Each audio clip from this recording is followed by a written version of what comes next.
Heron, that's a...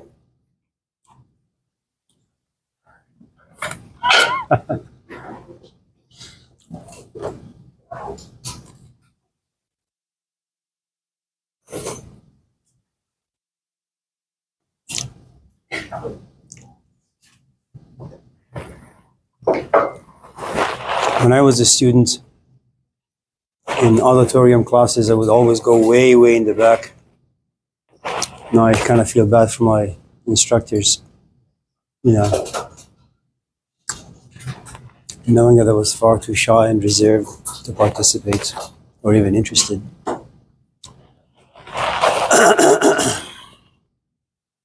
Madison?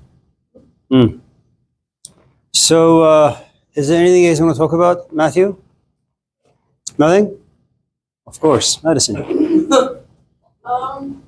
I would love if you could talk more about your relationship with the student who keeps coming in. She got dates on Tuesday. What would you like to know? Like, why do a lot of your a few of your past students come into the class and just sit and listen?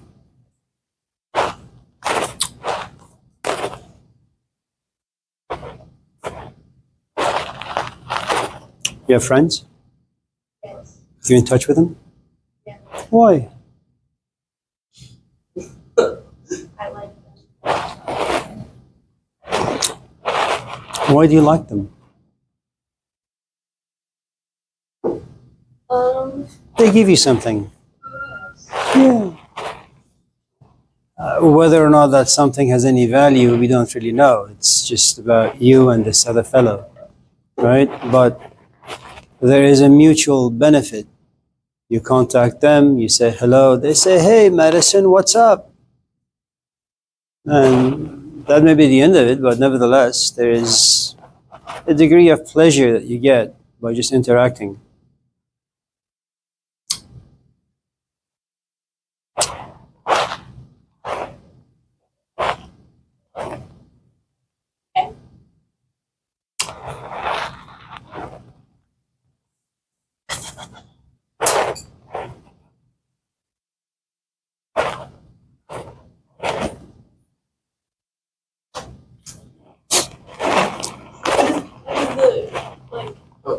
I was wondering, like, what the mutual benefit Good morning. of that for you? For me, Yeah. it has no benefit for me. Oh. I don't really care for people. I'm sorry, say again. So you did say that. Yes. But, well, being a little flippant, but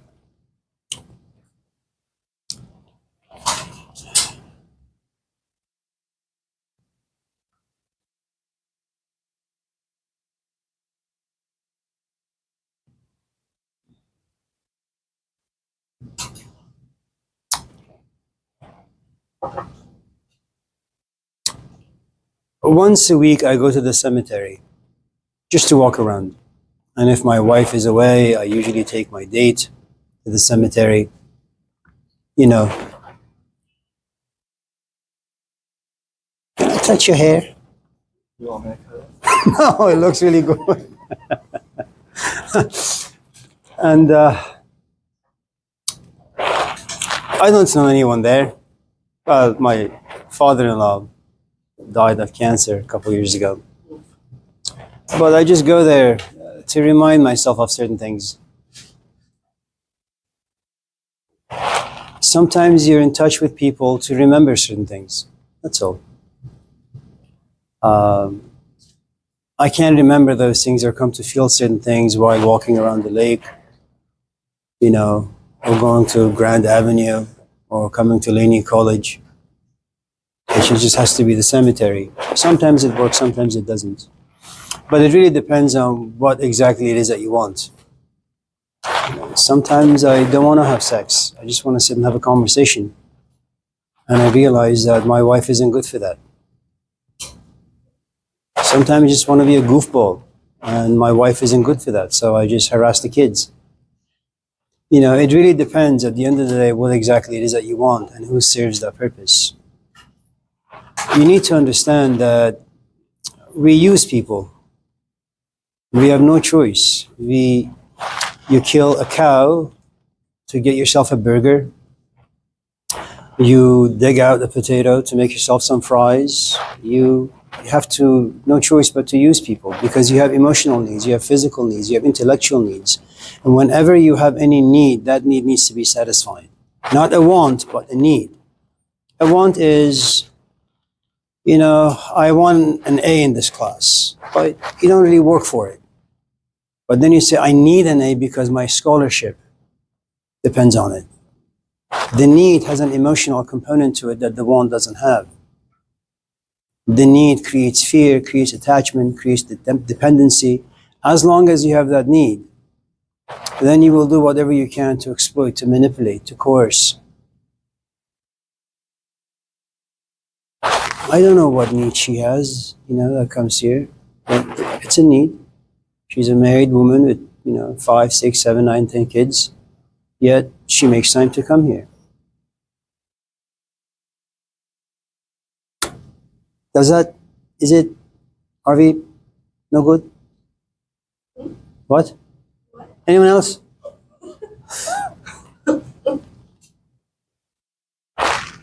Brett, you haven't asked anything. In the religion class, you would. That's Rhett. For those of you who are interested, he is taken.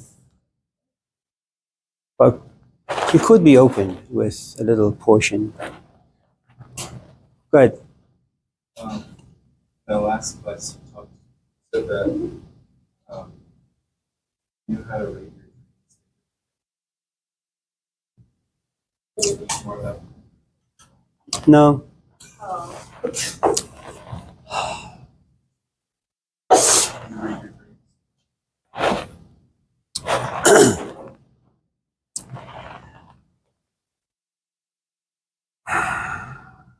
Dreams are very significant, true.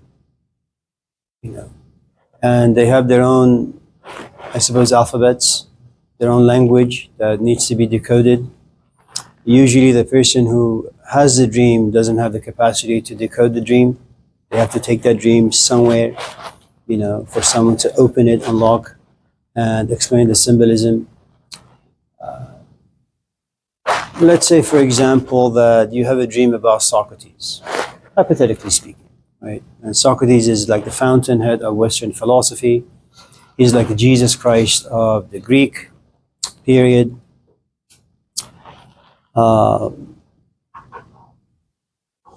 And so, yes, you're interested in philosophy. Yes, you did have a dream that you're sitting next to Socrates and he's just pouring inside you, the water of wisdom, if you will. But you wake up and you're inspired. That's what dreams do. Dreams inspire you for a few minutes, a few hours, maybe even a few days. But eventually, dreams belong to time. And one of the things that time does is it slowly makes you forget. Just like you see a homeless man or a homeless person, you're moved to tears. You want to be a social activist, bring about justice, eradicate homelessness and poverty. And these are great dreams to have. And this is a wonderful, inspirational moment. But then you fall back into life. And one of the nice things that life does, it steals the inspiration, steals the dreams. Because for the inspiration to actually become a form of discipline for you, a lifelong pursuit, you need to be in a support system. That just in case you forget, someone slaps you, okay? So all that said, let's say you have a dream about Socrates, and Socrates gives you all this wonderful stuff. And you wake up and you say, well, okay, I want to do philosophy. That's great. And then you look at your life. Or maybe you don't have to look at your life, but your life forces you to look at your life, which means that you realize you got no parents, you're far too young, you have no money, you have no education, and given that you're a human being and part of you is very future oriented, you are in school because you're thinking about 2 years down the road you want to graduate. You're finding this person attractive because somewhere deep inside you want to get married to them. You are married, but when you look at your relationship, you say, but in 2 years I'm going to have a child. You are saving your money to buy a car in the future. So there's a good portion of us that's always thinking, planning for the future. And And you will do whatever you can to protect that. So fear accompanies that, doubt accompanies that, anxiety, paranoia, all those things. So despite the fact that Socrates was just next to you a couple minutes ago, you realize that life is slowly swallowing you. That you have to take classes, 4, 5, 6 classes, math, geography, philosophy, and they all suck. And they're all being governed by or run by these uninspirational instructors. And then you go home and there is busy work. You have to pay rent. That, takes about 40, 50 hours of your life. And you only have a good few hours. When you're younger, it's a bit more. But as you get to be a little older, you have less energy, less tolerance for certain things. And even if you're moved and inspired by certain things, your body just won't allow, And so despite the fact that you had this really transformational dream, it doesn't go anywhere because your life is too busy. You really need a good chunk of your life, especially your mental space, to be free, unoccupied by anything that is not Socrates. So you could, once you're inspired, you could just devote that space to Socrates. So when, for example, someone like Madison asks me, why do some students from your previous classes and previous semesters or years come and visit you? Well, when you begin to like something, and it can be anything, it doesn't really matter, it begins to occupy a certain space inside you. Okay. Once that space gives you enough pleasure, and once you want that pleasure to be repeated, what happens is this space grows bigger and bigger and bigger. I mean, look at the relationships that you and I get involved with. The romantic kind. It starts with a glance, right? And then all of a sudden attraction is built. Then you become a political animal. Do I go to her and say hello now or 5 minutes from now? Okay. You begin to smell your armpits. Do I smell bad? Do I smell good? Am I in the right place? You study a lot of different things before you go to her and say hello. But then you do go say hello. And then you spend time. You waste time. And as you waste time, you create stories. And as stories are created, the two of you are glued together. Okay. And if there is enough pleasure, if there is enough attraction, if there is enough free time for you to waste on this person, little by little, this person grows on you. And then at a certain point, you walk home, you say, oh man, I'm thinking about her. You wake up in the morning and you're taking a dump, I'm thinking about her. You're walking to class and you have to take, say, a math quiz, but your mind is unfocused, you think about her. And all of a sudden, she has occupied a good portion of who and what you are. So for a dream to actually come down and have a practical impact in your life, first you need a life that's filled with leisure, that you can just dump at any time. Then you need to have a past that is to some extent clean, so you're not haunted. Okay. And then you need a support system where every time you forget something or that particular dream walks in and reminds you. Are dreams good? They're great.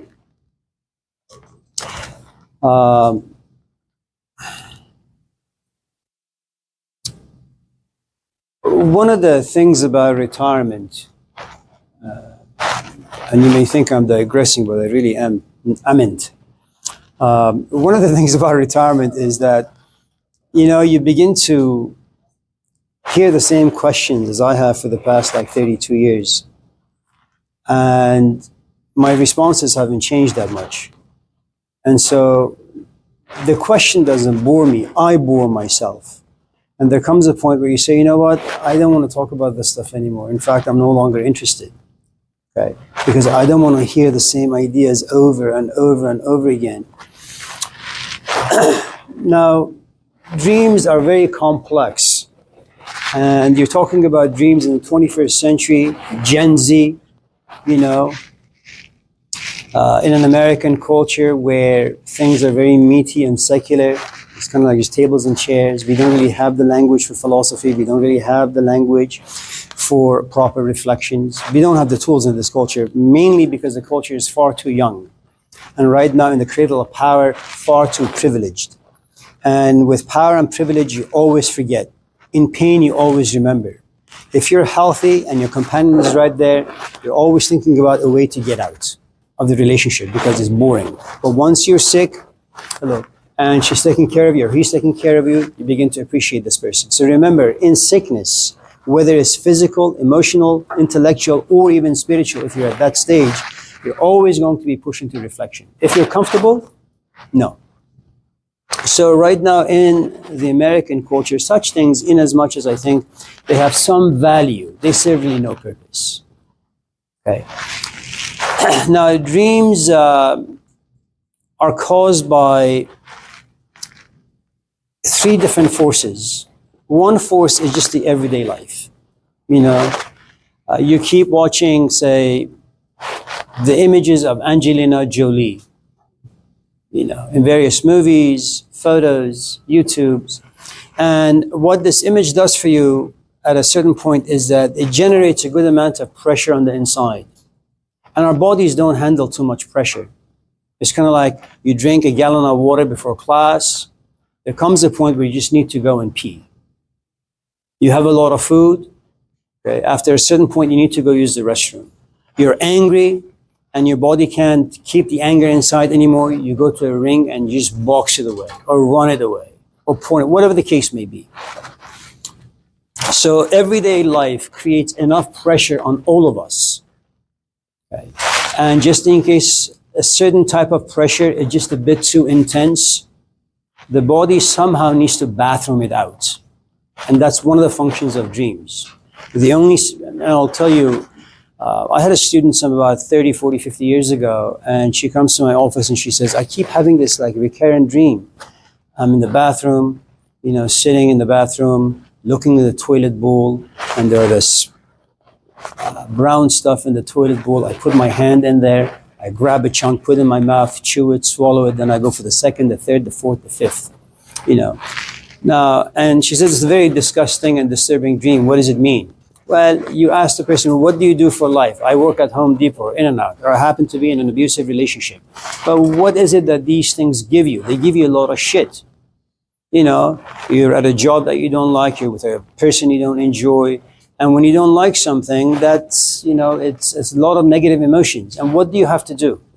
Well, you can't just walk out of Home Depot because your rent depends on it, your food depends on it, your school depends on it, your healthcare depends on it. So every time someone gives you, you know, difficulties, well, you can't fight back. What you say is, thank you, come back again. Because the moment you become mean-spirited to a customer, well, you get called to the boss's office. You'll be reprimanded. And now you're frightened of losing your job. And it's not just the job that you lose. You're losing money. You may be evicted. So one aspect of dreams that most of us have has to do with just the practicality of life. Okay. Then there is another set of pressure that's imposed upon us, which is the sort of fantasies you have about yourself. You know, let's say you keep reading diaries of Plato and you begin to think. Okay. And you begin to reflect. And as days go by, you begin to think and reflect and feel about philosophy more and more. And all of a sudden you find yourself, let's say, in the forest somewhere, and forest in dream symbology is always a place of purity, untouched by human beings and civilization. Okay? It's uncontaminated. So you're in this, like, I don't know, forest, and a bear approaches you. And a bear happens to be another sign of like wisdom or purity. And then you wake from it and say, yes, this is who and what I am. I have been initiated in the world of philosophy. Well, when you keep adding pressure, self-fulfilling prophecy, you know, eventually you're going to see yourself. And you may not even be a philosopher. You know, there may come, in fact, a point where you may be disgusted by ideas, but nevertheless, the dream has enough juice or power or force to dupe you, manipulate you, create a self-deceit about you, where you think yourself as a philosopher. That's another sort of thing. If I was to give you an example,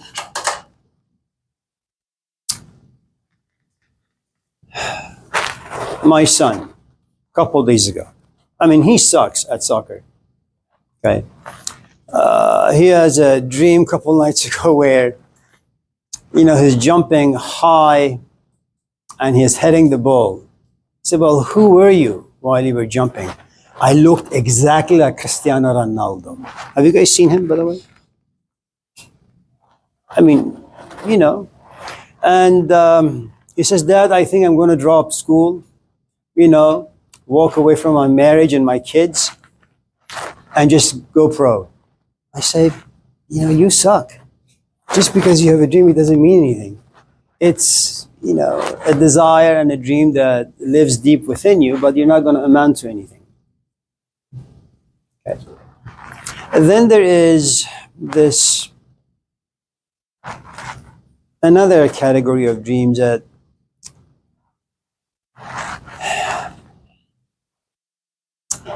is a little bit, say, intellectual / spiritual, if you will.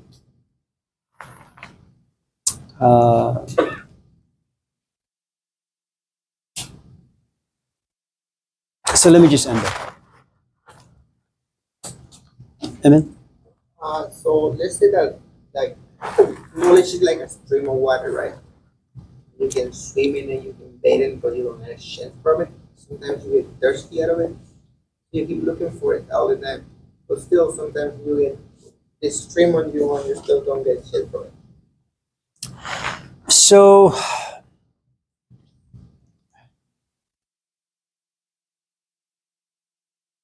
EJ, you okay, man? You look good. Thank you. If I was a woman, I would not date you. I would be too old for you. And too experienced. That would shame and embarrass you. Now, Sarah, why are you laughing? That was funny. So, so a couple of things.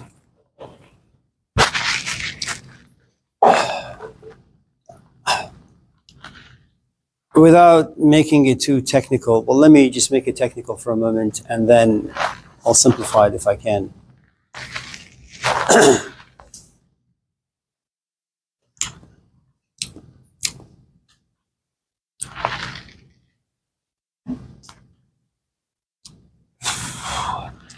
Initially, the sort of animals that we are receptors to information, experiences coming our way. So that's what you do. You just collect data. So your mom asks you, how was your philosophy class? You say, well, there is this person sitting next to me. Her name is Eleanor. There's another one, her name is Sarah. There's another one named like EJ. And these are just data you're passing on. But what is philosophy? Well, philosophy was born like in 1922 by a man named Joe Schmo. So this is just data that you're giving. If someone was to ask you, well, do you know much about Sarah? Well, the problem with your data is that it doesn't really have much depth. What you're doing is you're just becoming a very good floppy disk. You're just collecting information without really understanding. Okay. Now, there comes a point where you say, you know what, I want to connect the dots. I want to understand what all this information or data collecting really means. And then you sit somewhere. It's like you go to various parts of Oakland. Homelessness is here, poverty is there, drugs are over there, violence is over there, crime is over there, and then privilege is over there. Then you go somewhere, you sit, and you then put all this information together, and then you say, well, this is what Oakland looks like, and this is what Oakland is. If you want to be happy, go to Montclair. If you're addicted, go to like East somewhere. Okay. If you want to like fight someone, go to West Oakland somewhere. Okay. What? Please don't let your personal information get in the way of hearing me. So when you're able to collect the data and piece them together, what you get now is called knowledge. Now, it doesn't mean you really understand. It just means you're very, very knowledgeable. I can sit here and tell you the ins and outs of the life of Karl Marx or Malcolm X. But that doesn't mean I have the soul or the spirit or the passion that lived in Malcolm X or Karl Marx. It just means I have a good amount of information pieced together nicely. There comes a point where you dibble-dabble with the knowledge that you have and you talk about it with people and you say at a certain point, you know what? There's a guy around the 19th century, Søren Kierkegaard. He was from Denmark. Introverted, very passionate, very chaotic. At a certain point, he said to himself, I hear all these ideas in my classes, and I read all these ideas in books, but I want an idea that I can live and die for. For those of you in this class who've ever been in the military, so veterans have two lives. One life is lived in Costco. You know, you stand in line, you wait for bread, you get diapers, your wife harasses you, you get milk, you go home, you vacuum, you dump the trash. Then there is your life boots on ground. You're just an 18-year-old punk, you enlist in the military, you're sent to Afghanistan. You don't know anybody. And yet, for some strange reason, you feel as if you're part of a cult, a community. And in that community, all of a sudden, after a few days, you realize you belong to a brotherhood. You don't know them, you don't know their past, and yet there is this common theme that connects all of you together. And then you walk in the streets, and all of a sudden, from nowhere, bullets are flying towards you. And even though one of the principles of being a human being is protect your own life, be selfish, preserve what you have, what you do is something that goes against life and against the way we've been wired. You throw yourself in front of your friend so that he may survive, but you may die. Okay? And so when veterans come back, they say, you know what, in Oakland, how do I live my life? It sucks. The dreams in Oakland mean nothing. I'm inspired in all the wrong reasons. The passions, the hopes, the fears I have, they're very superficial, they're shallow. But when I go to Afghanistan, you know, when I fight for a cause, I feel alive and I'm willing to give my life for it. So your question to some extent is that I have all these ideas. Sometimes they make me feel. Most often, I read them, I think about them, and I'm not moved. It's no different than being in a romantic relationship. You know, for the first few weeks, you try to get this person, eventually you get them, then you can't think, you can't stop thinking about them, they consume all of you, right? And you guys hold hands now, you kiss now, you make love now. Time passes, and anything that exists in time slowly gets oxidized. You lose the passion, you lose the interest, you lose the excitement. One day you look at this person and you say, I want to feel the way I felt like 20 years ago. And that's what you're saying. That there are times you read an idea or see an idea, it makes you come to life. Most often, however, the idea is just there like concrete.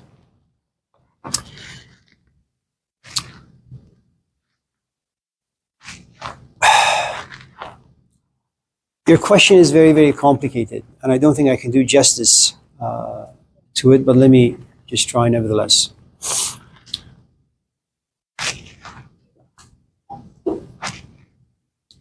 Any of you in this class have heard the name Carlos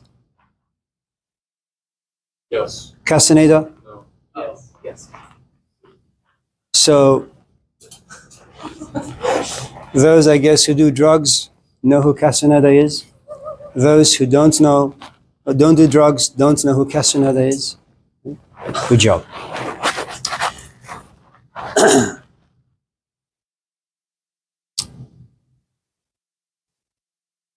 Castaneda was a student at UCLA.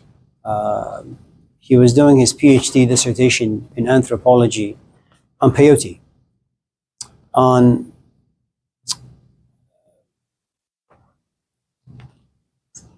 see what happens when you smoke too much, short-term memory goes away. Okay, so So, You didn't name him in the audio. I know that you're telling us the story about the guy with the peyote who goes and finds them. Right. Yeah, you didn't name him. That's why I read. yeah, okay. So, Castaneda doesn't want to do an armchair sort of a philosophy. He doesn't want to sit back. For those of you who liked reading books or maybe listening to books on audio, there's this book that's really, really, really, really good. It's called Gang Leader for a Day. It was written by this Indian man, Hindu man, University of Chicago, and he was doing his dissertation on this.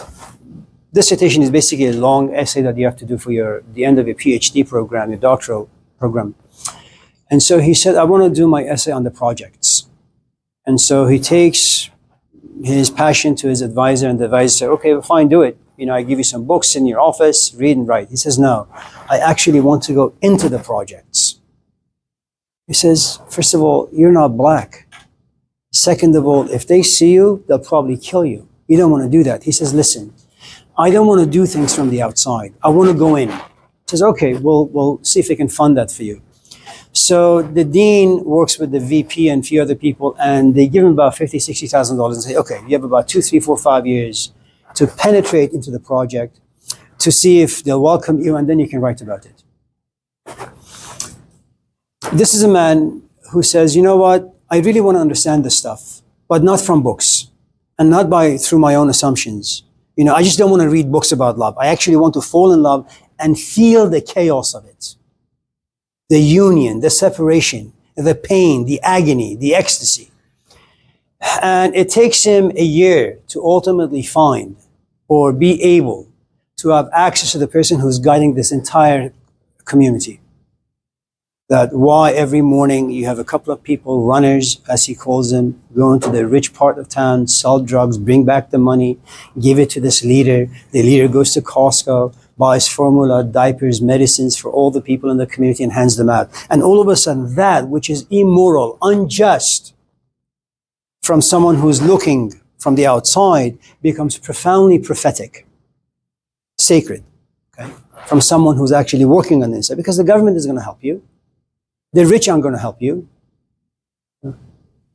Politicians aren't going to help you. No one's going to help you. The only person who's going to help you is the leader himself, who understands politics well, politicians well, religion well. God is not going to come down and help you. Okay. So there are two ways to your dilemma.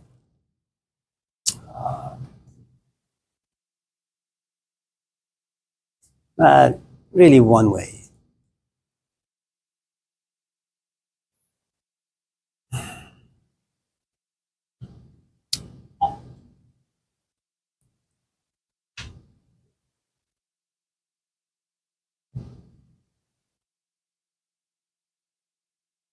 Can I tell you a story?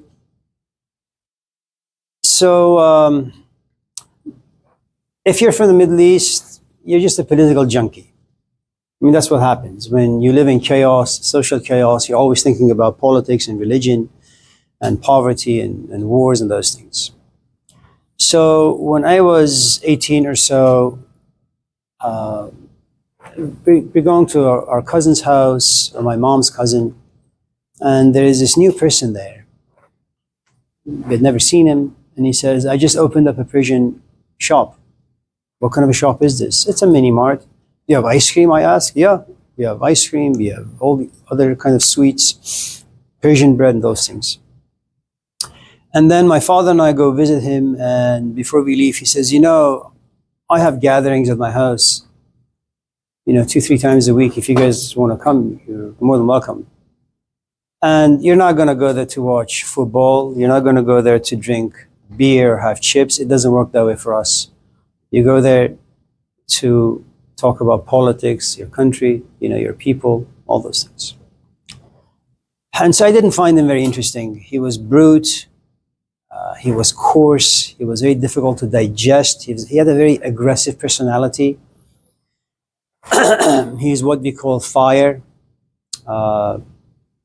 People usually fall into 4 different categories: air, water, fire, and earth. We'll talk about this stuff later. And so because he was so dominating, a lot of people just walked out of these gatherings. And I wasn't really interested in this stuff. I was just there for my father. After about 3, 4 months into these gatherings, one day as I'm washing cars, and I remember this day vividly, I was washing a white Honda, the hood. I was degreasing it because it had some oil on it. I looked at my father and said, you know what? I think Hussein is right about almost everything that he says. Now, and that was, I suppose, my initiation. I had become very interested, but also more than interest. I actually felt that I need to be with this man and just listen to him, not learn from him, because learning comes at a different stage. What usually happens is you hear, you feel. You want to understand why you feel the way you feel, but you can't. You're not yet at that stage. The only thing you can do is just feel, and that in itself is a gift. Okay? Sometimes when you begin to feel a bit too intensely, you begin to lose control over your life. You begin to lose control over your mental abilities because you want to figure out why you're feeling this way, but you can't. And whenever you feel impoverished, you lose control, you lose power. And you say, wait a minute, my name is Emil. You know, I'm like a 40-year-old man. I can't have this guy make me feel this way or that guy make me feel that way. I want to figure things out on my own. So pride and egoism and the rest of it comes in. And the moment these elements come in, you say, you know what? I don't want to go there. You know, this guy is making me feel, I ask questions, he doesn't really answer me. So you feel as if you're being betrayed. Okay. So that's the first stage. You just begin to feel things deeply. If you're able to withstand the tsunami of feelings for the next 10 years, as I did. So for the next 10 years, I go to his house, 3 of us, for the next 10 years, from 3 times a week, from 5 in the afternoon until about 2, 3 in the morning. Okay. And all the questions that you guys are asking about, like dreams and about why do people come to your class once in a while from nowhere, or your question about sometimes you have knowledge, but you want this knowledge to turn into wisdom, and then you want to live out this wisdom in your daily life. So the point I'm trying to make is the following, is that the quickest way, I think, as it happened for me, and is that you happen to be in the right place in life, emotionally. Okay. Now, what I mean by that is, let's say you're 35 and you're single, but now you want to date. Emotionally, you are ready. And intellectually, you know the sort of questions you need to ask. You can kind of see what sort of a life you want to have and what sort of a companion you want to have in your life. There is only one problem. There is a portion of you that's holding on to your ex. Okay. Which means that despite your, hello Abi, despite your physical life and your emotional life being to some extent ready, your past intervenes and obstacles you. For those of you who are hungry, who haven't eaten food, there is food.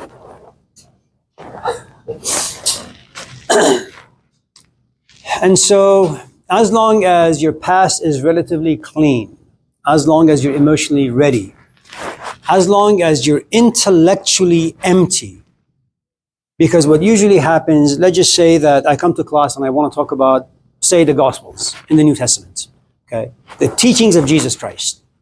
And I want to talk about, let's just say, the Gospel of Judas. And you're emotionally ready to learn, but intellectually, you're cluttered. You know, if I was to tell you, well, the Gospel of Matthew, where it says Jesus was born of a virgin, well, in Greek, it doesn't say virgin, it just says a young woman. Or if I say, for example, that there are 2 very, very different genealogies, one in Luke, one in Matthew. In Matthew, Jesus goes back to Abraham, who's the father of the Jews, of course, Christians and Muslims, but in the Gospel of Luke, he goes back to Adam. Why is that? If Adam happens to be the father of humanity, why doesn't Matthew do that? Take Jesus all the way back to Adam. Well, because you have 2 different authors writing for 2 very, very different audiences. So there's a good amount of biases involved.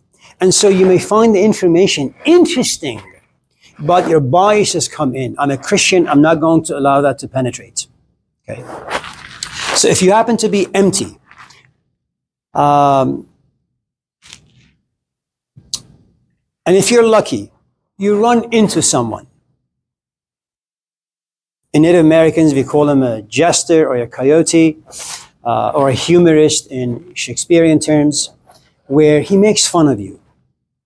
I mean, one of the nice things about the Gospel of Judas is that he makes fun of everyone, especially those who are religious. and those who think that they know. Okay? And what will happen is there is a part in you that is hungry for what this person has. And so you gravitate towards this person, but you won't do it very easily. You know, every time you take a step forward, you take 10 back, because it is frightening. Because now you're entering a scenario where you're beginning to lose more and more power in your life.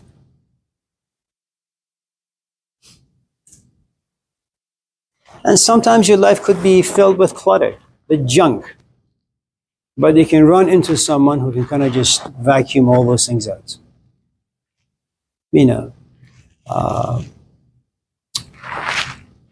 کوزه چشم حریصان پر نشد تا صدف پردر نشد تا صدف قانع نشد پردر نشد. So you have an oyster. Whether the oyster opens its mouth, whether it's a bubble or a sand, the moment something enters it, it closes its mouth. And it's an irritant. It's something that bothers the oyster and tries to get rid of it. And all these chemicals all of a sudden are generated. And they revolve around this like tiny speck of sand. And over time, what happens, despite the oyster suffering and being in pain enormously, after about 5, 10, 15, 20 years, what you have is a pearl. And it's a great analogy as to what happens between a teacher and a student. The teacher becomes an irritant, a poison, but it now lives inside the student. And in as much as the student wants to throw it out, it can't. Okay? I mean, consider a good friend in this class who had a car accident. It's painful, it's traumatic, and she keeps toying with the idea over and over and over again. In 10 years' time, she's going to be married. In 15 years' time, she's going to have a child. In 20 years' time, that child is going to fall off a bike. And he's going to say, I'm no longer want to ride a bicycle. And she's going to sit him down and give him a pearl. When I was your age, I was driving and someone rammed into me. Very much like you, I didn't want to drive. A, B, C, D happened. I walked. I got on a horse or a donkey, whatever. I Ubered myself. And all of a sudden, from this pearl, i.e. pain, suffering, wisdom comes about. Now she shares it. That may not be an answer to your question, but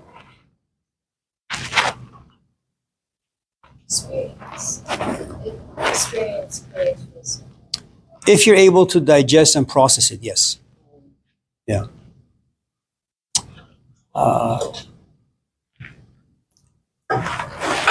So up to about maybe the 15th, 16th century, we were really just warrior people. You would come to my village, I would come to your village, and we would pillage, destroy everything.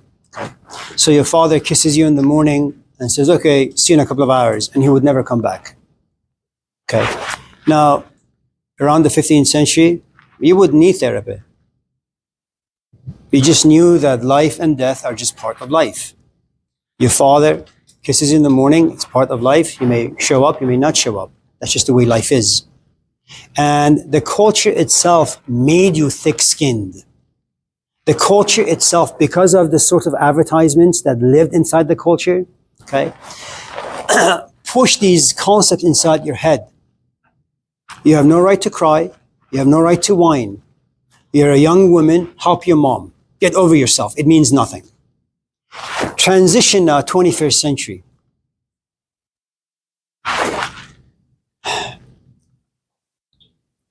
A lot of people who do therapy because they have parental issues.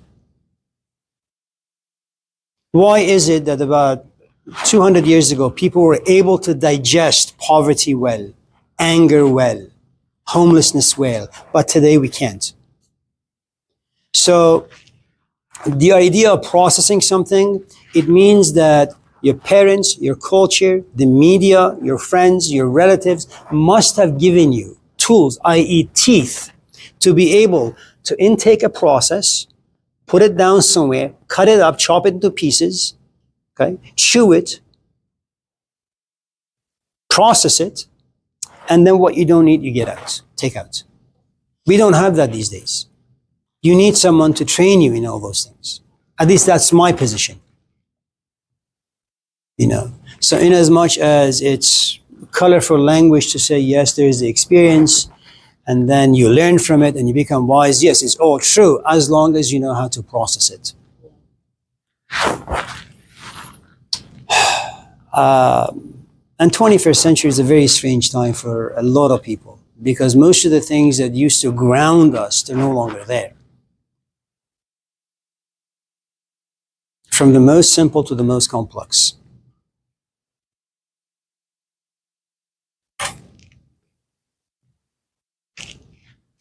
Leah. What exactly did humanity stop being about survival and start being about humanity?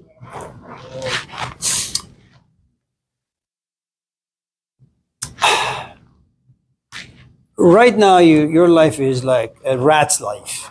You wake up at 6, you take a shower, you rush yourself to school, you're here till about 3 o'clock, then you rush yourself to work, and then you come home exhausted, but you have to do some schoolwork that are mindless and useless and stupid, but you have to do them nevertheless. And you will do this for the next like 5, 10, 15, 20 years. It's all because you want to secure your future. Now, at the age of 25, 30, 40, you have an interview with AI Open somewhere in the Bay Area, and they say, Leah, we like your resume, we like you as a person, we're going to offer you this position if you're willing to accept it, and we'll give you about $350,000 a year. You say, well, that's great, okay. Well, how many hours do I need to be there? Well, you can work at home, approximately about 35 to 40 hours. Now, a week is about, let's just say roughly about 200 hours.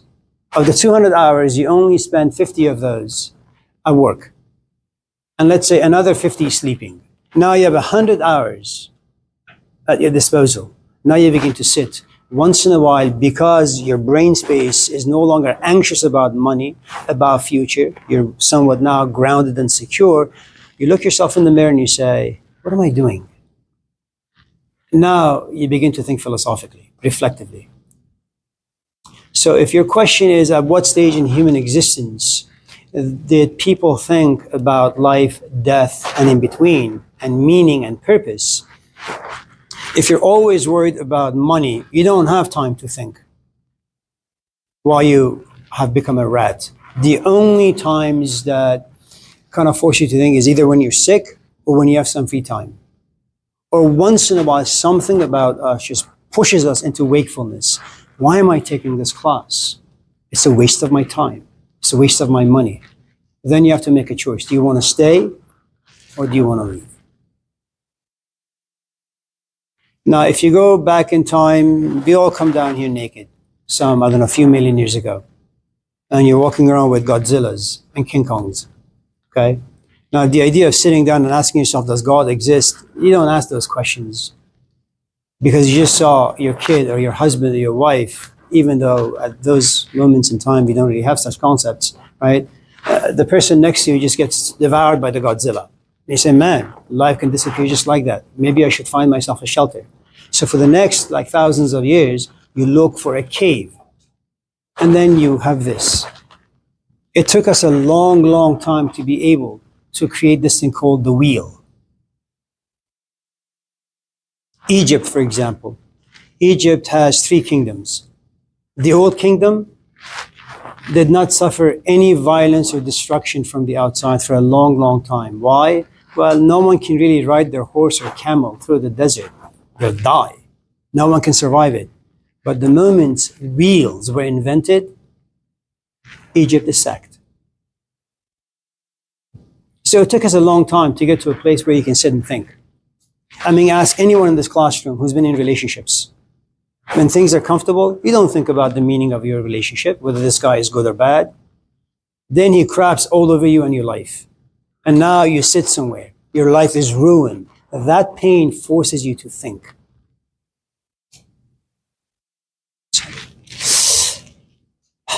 Tiffany.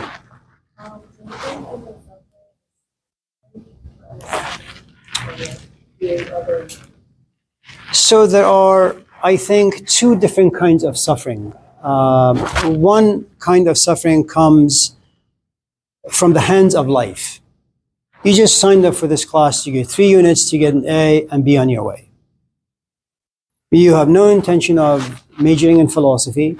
You had no intention of going home to your companion and looking him and asking him, do you love me? And if so, tell me why. Your intention initially was just sign up for a class, get 3 units, and be happy on your way, right? And now you're suffering because you have all these questions. I'm an accident in your life. This accident creates all these issues in your life, and you don't even know what to do with these issues. You're on your own. Okay?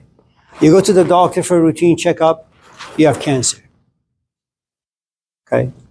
You're driving the road, someone rams into you. These are just pains and sufferings that life just creates. Now, if you happen to be in a very privileged position, if your car is destroyed, if you have insurance, they'll pay for it. Okay? If you're sick, you have health insurance, hopefully it can be cured. Okay? So some suffering that comes from the hands of life have remedies. There is this other kind of suffering, and let me give it to you this way. And it's going to be a little kinky, but forgive me. Imagine that every time you come to class, your hand goes up. This is just like a ridiculous story. Every time you come to class, your hand goes up. And I'm walking to my office and I say, man, Tiffany asked some really, really, really good question. Okay? And then one day you send me an email saying, Amir, can I come to your office? I have some questions. Now, before you're able to ask your questions, I will ask questions. So, Tiffany, do you have a boyfriend? You say, yes. Tiffany, how are your parents? They're great. Do you have a job? Yes. What are you studying? Math. I have a child. All the stuff. But despite your life being busy, you slowly find yourself gravitating towards ideas, philosophy. I say, okay, this is a young woman who has a very rich and curious intellect. Do I want to spend time with this woman? Do I want to contaminate her? Do I want to be an irritant in her life? Do I want to get myself to a point where she becomes curious about Amir, then she becomes interested in Amir, and then she starts Googling Amir, and then she becomes infatuated with Amir, then she becomes obsessed with Amir, then she falls in love with Amir. Now, as you move up this ladder, what you realize is that I'm beginning to occupy more and more space inside you, which means that when your boyfriend comes in and says, so honey, how you doing? Well, what does that exactly mean? Now you begin to talk like me, think like me, feel like me. And your boyfriend comes in and he comes to realize that you're just not reachable. Now, you want this relationship with your companion to work, but it's not working. You want to understand, but you can't understand because you're not there yet. Okay? At this stage, what happens now, you become codependent. I am your umbilical cord. Okay? Now, knowing that I have entered or I've occupied so much space inside you, now I feel obligated. Now, feeling obligated, what happens? Well, I treat you the way I treat Abi. She comes to the house once in a while. And she's been coming for the past maybe 20 years or so. Not only to family gatherings, but other gatherings as well. Because she's not just interested in me, she's interested in my culture. And remember, every person, Socrates has a culture. Malcolm X has a culture. It's not enough for you to just read the ideas of Malcolm X. You have to live his culture. And in order to live in a culture, you have to embody that culture. He has to give it to you. And that's going to cause you a lot of pain and suffering. The end result of the suffering that I give you, hypothetically, is that I say, listen, you take this path, okay, you be on this journey, and what will happen is you will get your master's, if not a PhD, in philosophy and humanities. I will do what I can to get you a teaching job. Initially, it's going to be part-time. And once a door opens, other doors will open. Just in case I am dead, my wife, hello, how are you? Who is also a teacher will help you. If my wife and I are driving and someone rams into us and we're both dead, Abi will help you get a class, or Gening will help you get a class. And all of a sudden your suffering now has meaning. Is there going to be a point where you're going to find yourself saying, you know what? I don't like this stuff. I don't like all this feeling and emotions. I want it to end. So very much like Soren Kierkegaard, you realize that thinking and reflecting and codependency is way, way, way too much for you. So you go back to your life. You drink and you smoke. But there's only one problem. Imagine you're single for a moment. And imagine I am single. Okay. Well, Tiffany, I am too. Now, look. Madison. Now, look. What is it that someone like Jordan, right? Jordan is 20. What can he offer you? Red. Red is 18. 20. What can they offer you? Nothing. Some useless conversation, colorful words, but empty of substance and meaning and depth, right? They're still young. They have to go through all sorts of things to find some solidity. You can't build a house on these two folks. They're useless. I mean, they may give you a good time, right? But they're useless for the most part. Why don't you hang out with me? True, I'm old. In many ways, I'm useless. But I have something that is going to, eventually, you're going to find profoundly valuable. I am like concrete. You can build a life on me. I don't go through mood swings. I am this way all the time. You have to make some sacrifices. Get rid of your loser friends, all of them. Okay? I'm not going to find myself interested in your culture. You have to be interested in mine. Okay? Now, I am 62. I have another maybe 2, 3, 4, 5 good years. Maybe less. Once I die, and once you and I have been married or hang out for like 2, 3, 4, 5 years, there's going to be enough of me inside you. My culture, my ideas, my emotions, your own experiences in relation to me. I will die. But now you're only 30. You're still profoundly young. You want relationships. What are you going to do? Well, you're going to hang out with 35-year-olds. They're not going to do it for you. Why? Because you have seen maturity. You have seen what solidity looks like. And so all these 30, 40, 50-year-olds are going to fall short. So you're going to change your dating apps. Men over 70. Even though you're only 30. You're saying that maturity is based on age? No. But in some ways, yes.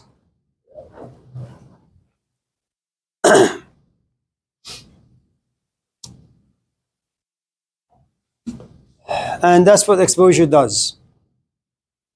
If you become attracted to one really, really good book and it sustains you and nourishes you, it's as if the printing press for you has diminished now. It has no value because there is no good book out there for you to read.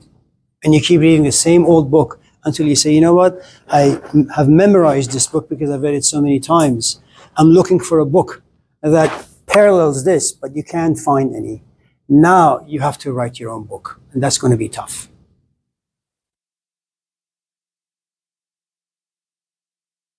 Leah. How do you articulate yourself? Well, I play the piano. I'm just kidding.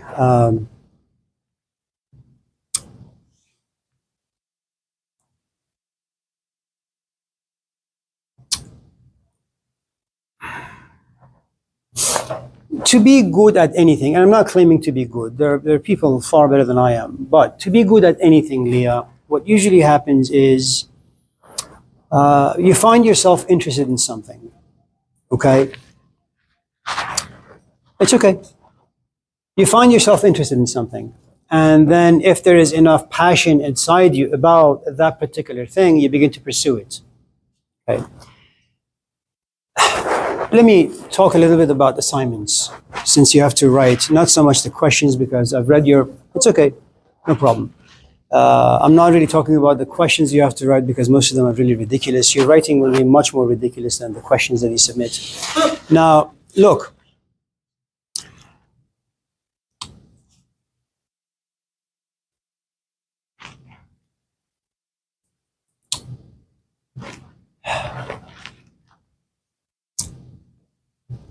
One of the nice things about life is that life doesn't give you understanding. Life generates a good amount of emotions, and then you vomit them without really understanding them.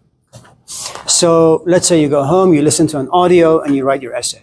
How old are you, first of all? You're like 18. How much experience do you have? Not very much. Even if you had a great deal of experience, do you have teeth to process them? The answer is no. You have to wait for a long, long time for experience to be processed. Okay? Once you process an experience, something happens to you. Now you want to share your wealth with other people. Now you put your experience into language, only to realize that you're fumbling all over the place. Okay? Now, it may be that you have gained some emotional maturity, but intellectually you're still quite primitive. You're a novice. Okay? Then you want to put, again, your experience into language, but it's not there. If you have enough passion, first to understand the emotions, and that in itself takes a long time. Then if you have enough passion to share your experiences with the right people at the right time for the right reasons, then you realize, well, you're perfecting the way you're articulating, expressing your experience. At a certain point, and then you realize you're being frustrated. Why? Because the person that you're talking to is listening, but they're not really listening to you. Everything is being filtered through their own biases. As we talked earlier, they're not yet empty. And then every time they say, well, is this what you're saying? You say, no, God damn it, that's not what I'm saying. Listen. And then you slap them. Okay? And then they try to listen, but because they're not there yet, they will always misunderstand you. At a certain point, you say, you know what? I can really speak about this stuff well. I want to write it. Now, what you realize about writing, if you don't want to romanticize this and you want to actually be very articulate, make sure there are no gaps or holes in the way you write things, you realize, you know what? It seems that there is an art to getting to know your emotions. There is an art to getting to know how to express your emotions just to yourself. Then there is an art to getting to express your emotions to another human being. Then there is a different art to being able to express that in writing. And if you become really, really, really, really, really, really mature, you'll just keep your mouth shut. And you'll wait for one, maybe two, maybe three people to walk into your life.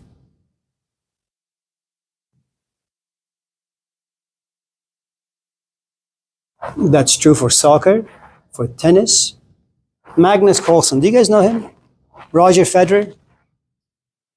You know, Carlos Alcaraz, who's the beautiful kid on the tennis court. Muhammad Ali. I mean, despite being so good for so many years, they still have coaches. They still practice 7-8 hours a day. I mean, you really need to have the passion.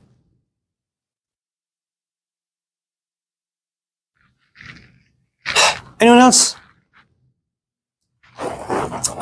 Brandon. Is it? Okay.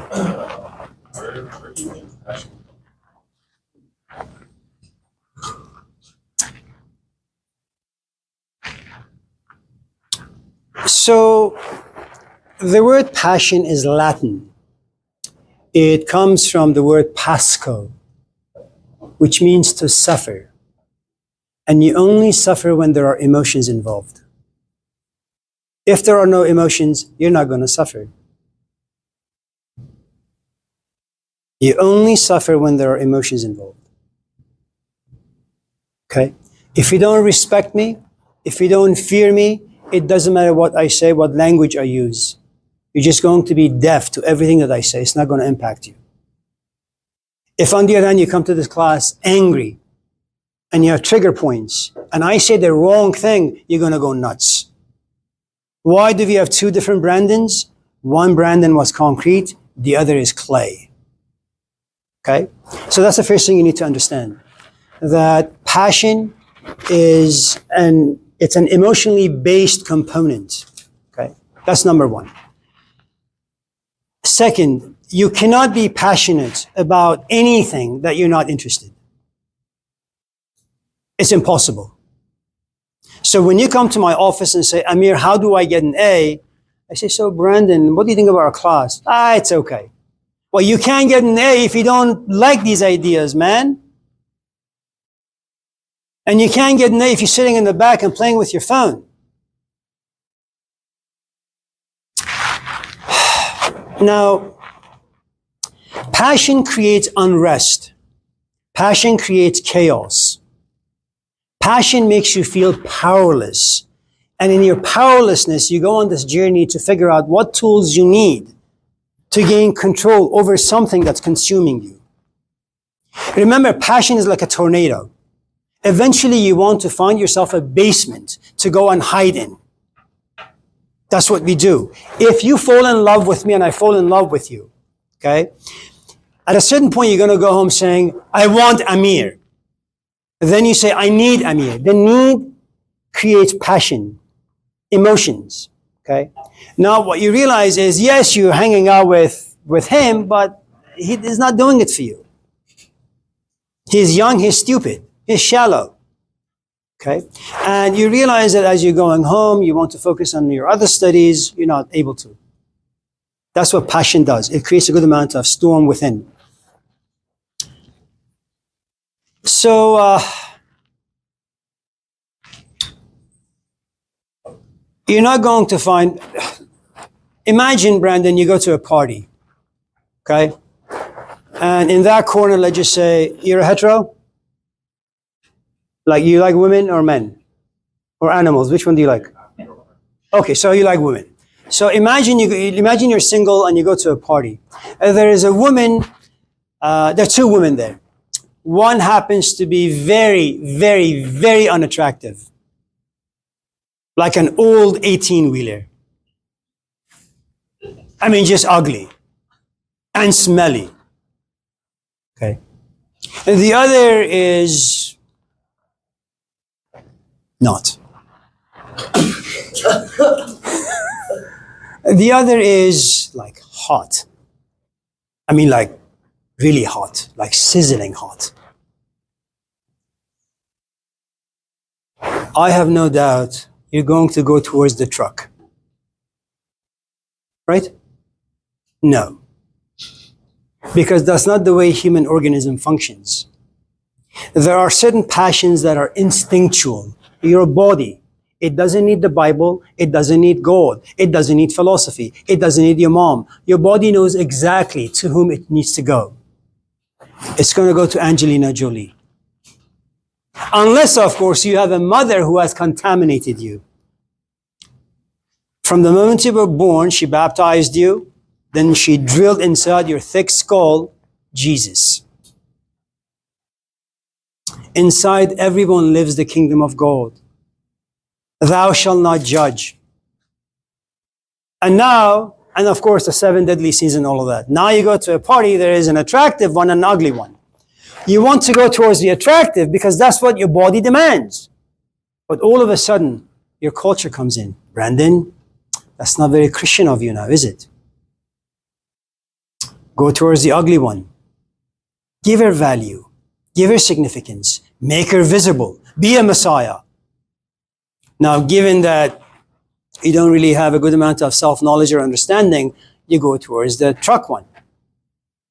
And you will tolerate her until you realize your instinctual drive no longer allows you to. You look at the truck and you say, listen, you were 18-wheeler and I tolerated you, but now you're like a 90-wheeler. I don't want to be around you anymore. So, the point of that ridiculous analogy was the following. You must first be attracted. If you're not attracted to a video game, you're not going to go to it. If, on the other hand, you are attracted, you will walk towards it. So without attraction, nothing is going to happen. It's impossible. If you can nourish the attraction, as you begin to feed the attraction, it blossoms into something more. Let me give you another example. Forgive me. Let's say you're walking on College Avenue in Berkeley. Okay. There's Barney's. You pass by, and again, instinctual. Your nose says, man, that burger smells really, really good. And then your eyes come in, man, those golden fries, they look really, really good. And they generate enough passion for you to go in there and spend $20. But you say 20, that may be a bit too much. Then you walk a little bit more, and there is Zachary's. Again, your nose, man, that pizza smells really, really good with some Caesar salad and a glass of beer. Ah, that's also $20. Then you say, wait a minute, let me just think about this. Then you walk on a little bit, and there's this like hot young woman. That's $35. I mean, the two of you at Zachary's, that's going to cost more. I'm just kidding. And then what happens inside you now, there is this conflict, this battle between Barney's and Zachary's. Whichever wins, it means that particular food has created more passion, more attractiveness about you. And then you will carry yourself into that shop. You'll sit about 45 minutes and you'll get yourself a small spinach mushroom deep dish. It's not gold. It's just basic stuff of life. You have to be attracted to someone's physical, emotional, intellectual, or this other unspoken part. So if, for example, you happen to be in a bad relationship, Brandon, and you want out, but you're too nice of a guy to walk out, here's my recommendation. Casually hang out with the opposite sex. Casually, just casual. Maybe once or twice a week for about 5-6 hours. Just casual. And then she will grow on you. When you become passionate about this new person, you will have no trouble going to your old companion saying, listen, I like you, I just don't like you that much. Bye.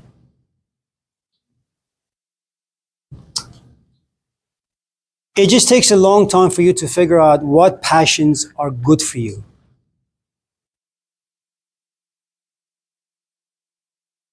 Right now, you may be bored in this class and you may think about dropping it. Nothing wrong with that. There is another passion we call fear, emotionally based. You want to leave Oakland. You don't want to be in Oakland. You don't like the people in Oakland. You don't like the culture in Oakland.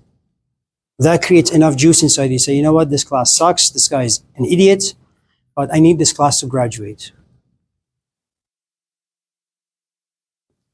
So your patience go up, your tolerance go up, you're able to be a bit more thick-skinned, you will tolerate my abuse for another 15 weeks, you'll get a B or a C or an A, and you're an inch closer to your dream, leaving Oakland. Yeah. Yeah. Is passion granted obsession?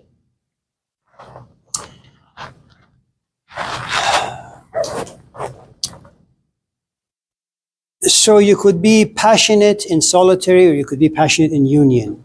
Let me give an example. What? That's okay. Of course.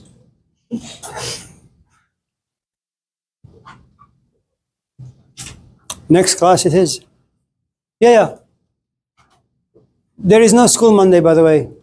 It's like President's Day. Yeah. I apologize. I know your hand was up. No, it's okay. My question was answered. Okay. Leslie? I was going to ask something, but I think it's going to take a long time. You're very sweet, and I can ask it then. What's the question? It's a very complicated one because you talked about how you lived in the country and how you lived in India.